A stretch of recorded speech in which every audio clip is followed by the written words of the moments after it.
वैसे भी अब इसको जिंदा रख के हमें कोई फायदा नहीं होने वाला। ललन नहीं, शहर को हाथ मत लगाना ललन नहीं।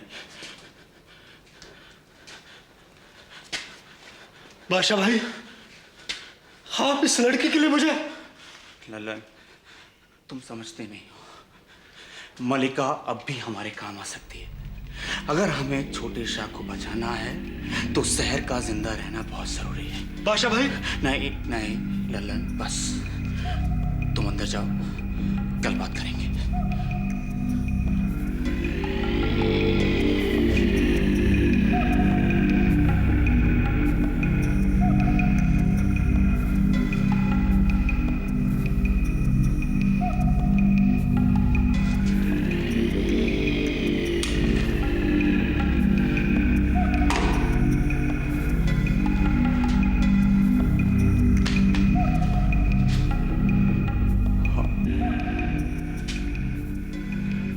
ना लगता है अब मुझे खुद जाना पड़ेगा मलिका से मिलने के लिए, लेकिन अभी नहीं,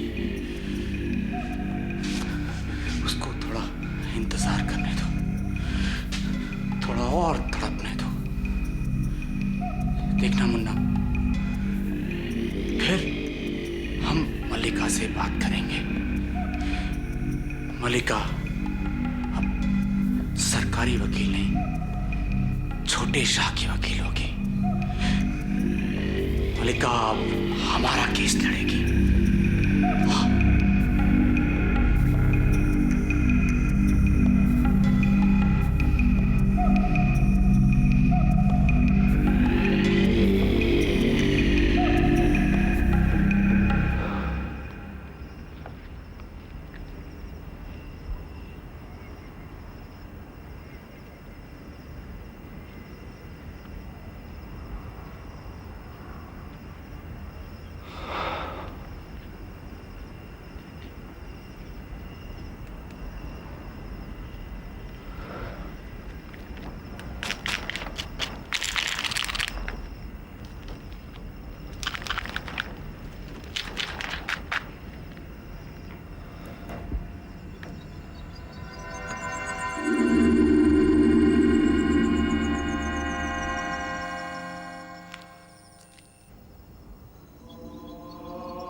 मलिका, 9 बज चुके हैं। अब तक तो बादशाह को आ जाना चाहिए था। तो फिर वो आया क्यों नहीं है? मुझे तो बहुत घबराहट हो रही है अमिताभ। पता नहीं शहर को क्या। Control yourself Malika, please. कुछ नहीं होगा शहर को। मुझे लगता है कि बादशाह ने अपना प्लान बदल दिया है, या फिर यह भी हो सकता है कि उसने घर पर कोई मैसेज भेजा हो। मेरे ख्याल से हमें घर चलना चाहिए मलिका। प्लीज।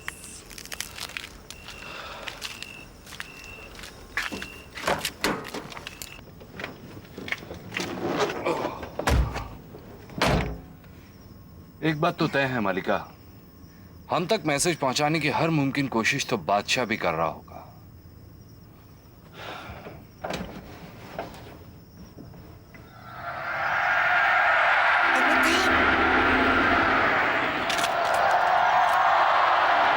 मलिका, अनीस, शहर को जिंदा रखना है तो कल कोर्ट में हमारे केस के पेपर्स फाइल करो। अच्छा, मतलब बादशाह यही कहीं है।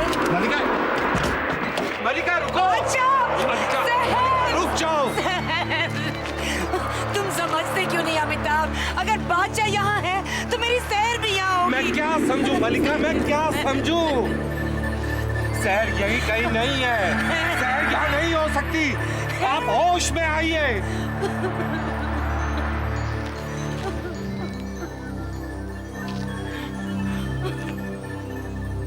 देखो मलिका, तुम बात को समझने की कोशिश करो। इतने से काम के लिए बादशाह खुद नहीं आएगा। अगर वो आ भी गया तो शहर को अपने साथ कभी नहीं लाएगा।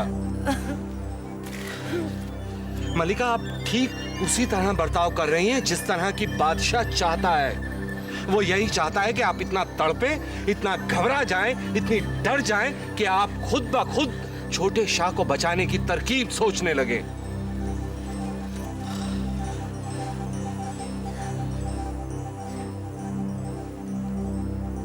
देखो मलिका, अब यहां रुकने से कोई फायदा नहीं है। अब हमें यह तो पता चल ही चुका है कि सहर जिंदा है, और हमें यह भी पता चल चुका है कि बादशाह चाहता क्या है। अब हमें सोचना यह है कि हमारा अगला कदम क्या होना चाहिए।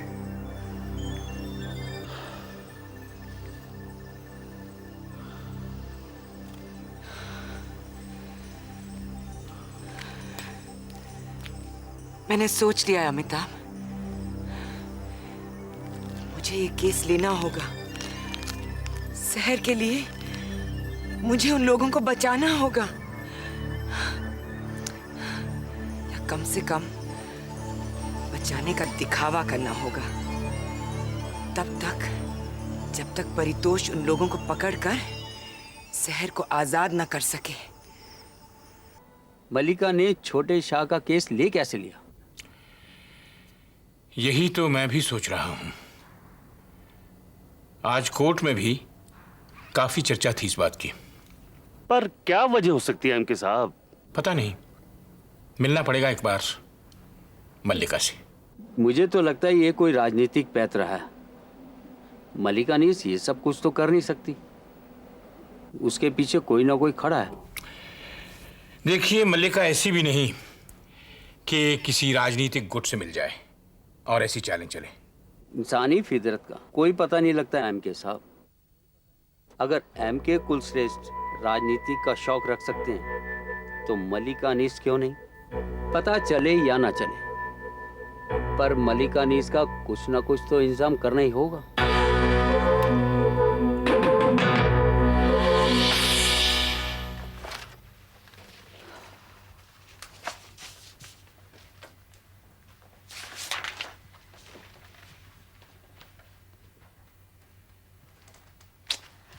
डॉक्टर देसाई प्लीज सोचिए ना, कोई तो तरीका होगा ये पता लगाने का कि जिमी और नंदिता में से पहले कौन। मैडम, मैं आपसे कह चुका हूं कि ये मुमकिन है ही नहीं। Postmortem report is complete in itself.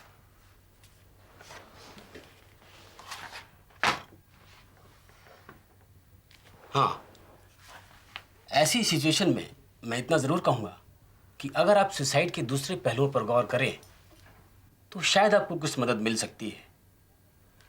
Something like the suicide weapon. Suicide weapon? क्या मैं आपका फोन इस्तेमाल कर सकती हूँ? श्योर।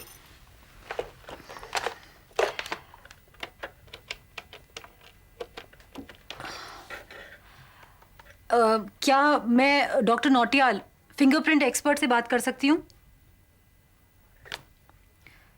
कब आएंगे? 2 दिन बाद। कुछ भी हो, मैं ये पॉइंट कल कोर्ट में जरूर उठाऊंगी। कुछ नहीं तो थोड़ा वक्त मिलेगा और तब तक डॉक्टर नौटियाल वापस आ जाएंगे।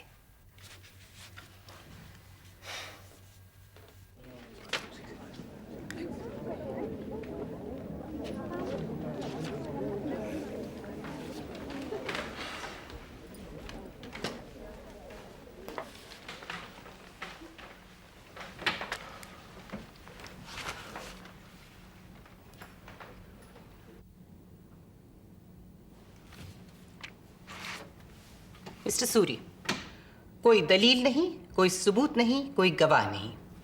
मुझे सिर्फ ये बताइए कि आपने खत की तारीख पता की? Yes, Your Honor. The date was 11th March 1992. Jimmy की उम्र थी 18 साल और 1 दिन। What nonsense! क्या सबूत है इसका? Your Honor, वैसे मैं पेश तो नहीं करना चाहता था, मगर अब यहाँ इतना जोर दिया जा रहा है तो मैं सबूत पेश करना चाहूंगा, with your permission, of course. Go ahead, Mr. Suri. Thank you. Your honour, वैसे सबूत वही है जो इस पूरे केस की बुनियाद है। जिमी का लिखा उसका खत, उसकी कविता, उसकी वसीयत। योर ऑनर, मिस्टर सूरी फिर से अपने लफ्जों का जाल बुनना शुरू कर रहे हैं। नो योर ऑनर, मेरा हर लफ्ज जिमी के हर लफ्ज की तरह सच्चा है, बिल्कुल सच्चा। जिमी के वो लफ्ज जो कहते हैं, इस पूरे चांद की रात को मैं करता हूं तुम्हारे नाम। नोट किया जाए योर ऑनर, इस पूरे चांद की रात को मैं करता हूं तुम्हारे नाम। पूरे चांद की रात। योर ऑनर, से साफ जाहिर होता है कि जिमी ने ये खत किसी पूरे चांद की रात को लिखा था। और ये है वो मीटियोलॉजिकल डिपार्टमेंट की रिपोर्ट जो इस बात की तस्दीक करती है कि 11 मार्च 1992 को ऐसी ही एक पूरे चांद की रात थी, पहली, और 20 मार्च 1992 के बीच होने वाली इकलौती पूर्णिमा। ऑनर, अब मुझे नहीं लगता कि कोई सबूत, कोई गवाह, कोई दलील की जरूरत है, क्योंकि सच्चाई खुद सबूत बनकर इस अदालत में आ चुकी है। I think you're right mister Suri. अगर आपकी रिसर्च सही है तो सचमुच जिमी वसीयत को लिखते वक्त बालिग था। मिस श्रीवास्तव, अब आप क्या कहती हैं? Your honour, I must admit कि ये पूरे चांद का पॉइंट मैंने नोटिस नहीं किया था, लेकिन हाँ, मेरे पास एक आखिरी पॉइंट है जो कि मुझे लगता है मिस्टर सूरी ने नोटिस नहीं किया है। इनफैक्ट ये सवाल मैं उनसे खुद पूछना चाहूँगी। क्या किसी मुर्दे को जायदाद दी जा सकती है? अब लफ्जों का जाल कौन बुन रहा है? योर ऑनर, एक बार फिर मैं अपने फाजिल दोस्त को यह बताना चाहता हूं कि जायदाद के हकदार हैं मिस्टर कामत, जो इस वक्त इस कोर्ट में खासी तबीयत में यहां ठीक ठाक बैठे हुए। पर योर ऑनर, ये वसीयत नंदिता के नाम है, और अगर इस सुसाइड में नंदिता जिमी के 1 मिनट पहले भी मरी हो तो फिर वो वसीयत की हकदार नहीं हो सकती है। किसी भी मुर्दे को जायदाद नहीं दी जा सकती है। अगर वो लिखने वाले से पहले मर जाए तो फिर वो वसीयत का हकदार नहीं हो सकता है। योर ऑनर, इस पोस्टमार्टम रिपोर्ट में इस सुसाइड का कलेक्टिव टाइम दिया गया है दोपहर के 2 बजे। दोनों मौतों का अलग अलग वक्त कहीं भी नहीं दिया गया है। तो योर ऑनर, हम ये कैसे मान लें कि नंदिता जिमी के बाद मरी, उससे पहले नहीं? तो हम ये कैसे मान लें कि जिमी नंदिता के बाद मरा? योर ऑनर, डॉक्टर देसाई जिन्होंने पोस्टमार्टम किया है, उनका यह मानना है कि ऐसी हालत में यह कहना मुमकिन नहीं है कि पहले कौन मरा। योर ऑनर, चाहे इस वक्त ये साबित करना मुमकिन ना हो कि इन दोनों में से पहले कौन मरा, लेकिन अगर मुझे आप थोड़ा वक्त दें तो मैं ये साबित कर सकती हूँ कि नंदिता कामत जिमी से पहले मरी और इसीलिए वो इस वसीयत की हकदार नहीं हो सकती। देखिए योर ऑनर, ये बहुत बड़ी जायदाद का मामला है और इसीलिए मैं आपसे गुजारिश कर रही हूँ कि प्लीज़ मुझे थोड़ा वक्त दीजिए ताकि मैं इस केस की पूरी सच्चाई आपके सामने पेश कर सकूँ। This is ridiculous, Your Honor. This is nothing but a delaying tactic. पहले तो ये कह रही थी कि जिमी की कविता उसकी वसीयत नहीं हो सकती, अब ये कह रही है कि नंदिता उस वसीयत की हकदार नहीं हो सकती। These are not delaying tactics. Your Honor, मुझे तो ये लगता है कि इस केस के दौरान हमारा पूरा ध्यान इस कविता पर रहा है और इसीलिए हम इस केस की बारीकियों को नज़रअंदाज कर गए हैं। प्लीज़ मुझे थोड़ा वक्त दीजिए ताकि मैं इन्हीं बारीकियों को आपके सामने पेश कर सकूं। ओके मिस श्रीवास्तव, ये अदालत आपको 8 दिन की मोहलत देती है। This court is adjourned until the next date of hearing. ये अपने आप को समझते क्या है? ये अखबार वाले हर बात का उल्टा सीधा मतलब निकालते हैं। कहते हैं कमीशन के फैसले से नाराज होकर मलिका ने छोटे शाह का केस लिया है, सपोर्ट कर रहे हैं उसे इडियट्स। क्यों भाई, क्या हो रहा है ये? अगर तुम्हारे होते ऐसी खबरें छपने लगी तो तुम्हारी कलम का फायदा क्या? देखिए भवानी प्रसाद जी, मैं ठहरा मॉर्निंग स्टार का रिपोर्टर। अब किसी और अखबार में छपने वाली खबर को मैं कैसे रोक सकता हूं? मगर इस खबर का मुंह तोड़ जवाब अपने अखबार में तो छाप सकते हैं। बहुत हो गया। जो सपोर्ट एमके साहब को जाना चाहिए था वो मलिका को जा रहा है। अब भी अगर कुछ नहीं किया गया तो ठीक है, हो जाएगा। आप जैसा चाहते हैं वैसे ही खबर हमारे कल के एडिशन में होगी। हाँ तो शालिनी जी, जब मैं वहां पहुंचा तो चुन्नी कुछ इस तरह से लाश के पास पड़ी थी। और फिर मैंने चुन्नी पर पड़ी रिवॉल्वर को एग्जामिन किया। और क्या उस पे जिमी और नंदिता दोनों के फिंगरप्रिंट मिले? जी हाँ। नीचे किसका फिंगरप्रिंट मिला? जी नीचे तो नंदिता का प्रिंट था। योर ऑनर, जिस पिस्तौल से जिमी और नंदिता ने आत्महत्या की उस पर सबसे नीचे नंदिता का और उसके ऊपर ओवरलैप करता हुआ जिमी का फिंगरप्रिंट मिला है। इसका मतलब क्या हुआ? इसका मतलब यह है कि सबसे पहले नंदिता ने पिस्तौल उठाई होगी और उसने अपने ऊपर 2 गोलियां चलाईं। सबसे पहले गोली उसके कंधे पे लगी जिसने उसकी जान नहीं ली, और दूसरी गोली उसके सीने पे चली जिसने उसकी जान ले ली।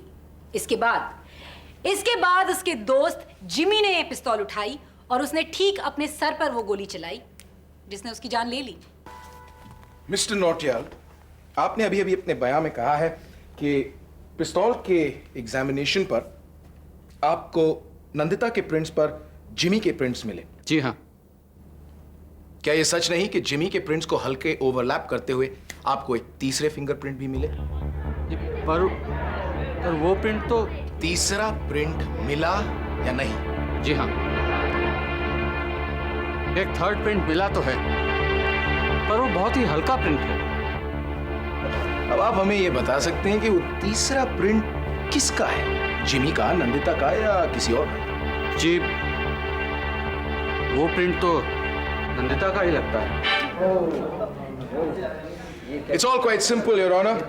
सबसे नीचे नंदिता का प्रिंट, उसके ऊपर जिमी का प्रिंट, और जिमी के प्रिंट को ओवरलैप करता हुआ एक बार फिर हल्के ही सही लेकिन नंदिता के प्रिंट्स हैं। Your honour, it's very logical. अगर आप पोस्टमार्टम रिपोर्ट और उनके साथ अटैच चार्ट्स देखें तो आप ये पाएंगे कि सबसे पहली गोली पिस्तौल से नंदिता ने अपने आप पर चलाई जो उसके कंधे पर लगी और कहीं उनके रिब्स में जाकर फंस गई। लेकिन नोट किया जाए, इस गोली ने उसकी जान नहीं ली। फिर जिमी ने पिस्तौल उठाई, सर पर लगाया, गोली चलाई, जिमी वहीं पर ढेर हो गया। उसके बाद नंदिता ने एक बार फिर पिस्तौल उठाई, इस बार उसने गोली अपने सीने पर चलाई। मिस्टर नौटियाल, जिस थर्ड फिंगरप्रिंट की बात मिस्टर सूरी कर रहे हैं, क्या ऐसा मुमकिन है कि गोली चलाने के लिए उठाया गया जो रिवॉल्वर है उस पर इतना हल्का फिंगरप्रिंट पड़े? जी नहीं, यह मुमकिन नहीं। और यही बात मैं इतनी देर से मिस्टर सूरी को समझाना चाह रहा हूं कि अगर नंदिता ने वो पिस्तौल दोबारा उठाई होती तो यकीनन ये थर्ड प्रिंट ज्यादा विजिबल और साफ होता। योर ऑनर, पुलिस की रिपोर्ट में यह साफ साफ लिखा गया है कि मौका वारदात पर वो पिस्तौल नंदिता के चुन्नी पर पड़ी मिली। अब ये बताइए मिस्टर नौटियाल कि क्या ये मुमकिन नहीं कि दूसरी मर्तबा जब नंदिता ने पिस्तौल उठाई तो उस वक्त उसका हाथ शायद उसी चुन्नी में हो जिसकी वजह से वो प्रिंट, तीसरा प्रिंट, ओवरलैपिंग प्रिंट इतना विजिबल नहीं पड़ा? योर ऑनर, ये चुन्नी, ये पहली गोली, ये दूसरी गोली, ये सब और कुछ नहीं मिस्टर माधव सूरी की मनगढ़ंत कहानियां हैं। ये मनगढ़ंत कहानी नहीं है योर ऑनर। मैं पूछता हूं ये तीसरा फिंगरप्रिंट आया कहां से? What do you have to say about that, Mr. Nautiyal? जी मैं इस बारे में कुछ नहीं कह सकता। योर ऑनर, अजीब बात है। सबूत है तो वो अधूरा, गवाही है तो वो अधूरी। Ridiculous. दोनों तरफ की दलीलें सुनने के बाद ये अदालत समझती है कि इस केस के फैक्ट्स पूरी तरह क्लियर नहीं हैं। तमाम हालात ये बताते हैं कि हमें इस केस के नतीजे के लिए इन्हीं आधे अधूरे फैक्ट्स का सहारा लेना पड़ेगा। जैसा कि डॉक्टर देसाई ने पोस्टमार्टम की रिपोर्ट में कहा, ऐसी सिचुएशन में यह कहना मुमकिन नहीं है कि दोनों में से पहले किसकी मौत हुई। तो अब अदालत के सामने यही रास्ता रह जाता है कि कानून के उस पन्ने को खोले जो कि मौत की परिभाषा समझाता है। कानून कहता है कि ऐसी हालत में जहां यह कहना मुमकिन नहीं है कि दोनों में से पहले मौत किसकी हुई, यही माना जाए कि जो उम्र में बड़ा है वही पहले मरा है। In such a situation, we may presume that death comes in order of seniority. और चूंकि जिमी नंदिता से 4 साल बड़ा था, इसलिए कानून कहेगा कि जिमी की मौत नंदिता से पहले हुई। और इस हिसाब से नंदिता और उसके बाद मिस्टर कामत जिमी की प्रॉपर्टी के हकदार होते हैं। ये अदालत मिस्टर कामत को जिमी की प्रॉपर्टी का इकलौता हकदार मानती है और उसे उनके नाम करने का फैसला सुनाती है।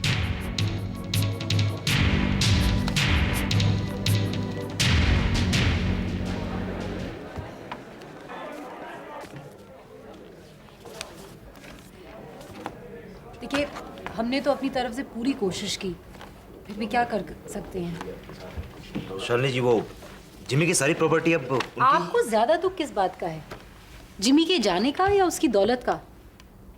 फिर आपको तो उसकी बॉडी से मतलब था, और वो तो आपको मिल ही रही है ना उसके अंतिम संस्कार के लिए। और वो इस केस के जीतने का शुक्रिया। आइएगा कभी घर पे खाने के लिए सूरी साहब। जरूर। Take care. Thank you very much. Thank you. Bye. Hello Madhav. आहा, कपूर साहब कैसे हैं? ठीक है। हेलो शालिनी। नमस्ते। भाई ये मल्लिका को क्या हो गया? क्या हो गया मल्लिका को? ये तुमने आज का मॉर्निंग स्टार नहीं पढ़ा? भाई मेरे तो होश उड़ गए। मल्लिका से कहना कपूर साहब याद कर रहे थे, कोई मदद चाहिए तो। भाई तुम्हें तो पता ही है ना एमके साहब की कितनी जान पहचान है मॉर्निंग स्टार में। जी मैं चलती हूँ। अच्छा कपूर साहब, मैं भी निकलता। भाई तुसी कितने चले? भाई क्या वधिया केस स्टडी है। एमके कुलश्रेष्ठा का नाम तो तू ही रोशन करेगा। Thank you.